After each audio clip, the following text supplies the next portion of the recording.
সুবহানাল্লাহ। এবার প্রায় 450 বছর পুরনো কোরআন মাজিদ পাওয়া গেল। পবিত্র আল কোরআনের সংরক্ষক আল্লাহ নিজেই, তার একটি জ্বলন্ত উদাহরণ এটি। প্রায় 450 বছর আগের হাতের লেখা পবিত্র কোরআন পাওয়া গেছে। কি শুনে অবাক হচ্ছেন? কোরআনের প্রতি মানুষের কত মায়া দেখেছেন? জানতে ইচ্ছে করছে না যে এমন ঘটনা কোথায় ঘটল? তুরস্কের একটি মসজিদে এই কপিটি পাওয়া গেছে। মসজিদটির নাম ঐতিহাসিক সুলতান সেলিম মসজিদ। এটি দেশটির কারাপিনার জেলার কোনিয়ায় অবস্থিত। বিভিন্ন তথ্যের বরাতে বলা হয়েছে যে ওসমানী সুলতান দ্বিতীয় সেলিম পবিত্র কোরআনের কপিটি উপহার দিয়েছিলেন। তাতে কোরআনের 10 পারা লেখা রয়েছে। সংবাদ মাধ্যমকে কারাপিনার মুফতি ইউনুস আইদিন বলেন, পবিত্র কোরআনের হাতে লেখা সংস্করণ আবিষ্কারের ঘটনায় তারা অত্যন্ত আনন্দিত। ঐতিহাসিক মসজিদে পবিত্র কোরআনের কপিটি পাওয়া গেছে। মসজিদটি ওসমানী সুলতান দ্বিতীয় সেলিম তৈরি করেছিলেন। হাতে লেখা কোরআনের কপিটি আমরা পরীক্ষা করে দেখেছি। এতে ওসমানী সুলতান দ্বিতীয় সেলিম ও কারানপুরের নাম উল্লেখ আছে। জানা গেছে, আঙ্কারা বিশ্ববিদ্যালয়ের ধর্মতত্ত্ব বিভাগের অধ্যাপক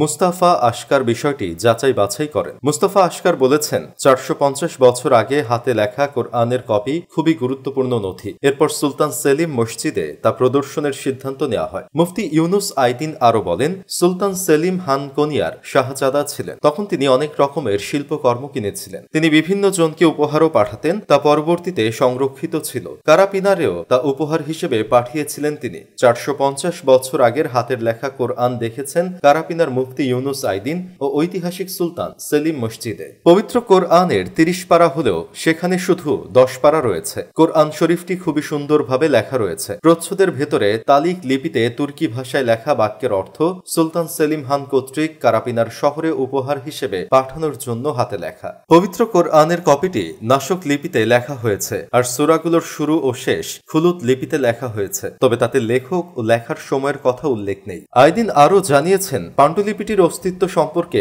কারো জানা ছিল না, বরং দীর্ঘকাল তা গুদাম ঘরে ছিল। তা পাওয়ার আগ পর্যন্ত আমরা এর সম্পর্কে জানতাম না। আমরা বলতে পারবো না তা পরিপূর্ণ কোরআন কিনা। কোরআনের প্রথম অংশ সূরা ফাতিহা দিয়ে শুরু হয়েছে। তা কোরআনের গুরুত্বপূর্ণ অংশ। খুদুত লিপিতে লেখা এই অংশটি খুবই সুন্দর দেখায়। আমরা এটি মসজিদে প্রদর্শন করব। জেলা গভর্নর গুগুস সেম মুরাদ জানান, ঐতিহাসিক মসজিদটি স্থাপত্যের দিক থেকে এই অঞ্চলের অন্যতম গুরুত্বপূর্ণ স্থান। কোরআনের সন্ধান আমাদেরকে আবেগ আপ্লুত করে। মুফতি ও আমাদের সহকর্মীদের প্রচেষ্টার মসজিদের আর্কাইভে মূল্যবান অংশটি পাওয়া গেছে। পবিত্র কোরআনে স্পষ্টভাবে লেখা আছে, কারাপিনার শহরের জন্য সুলতান সেলিম হানের উপহার। তা 1500 সালের সঙ্গে মিলে যায়।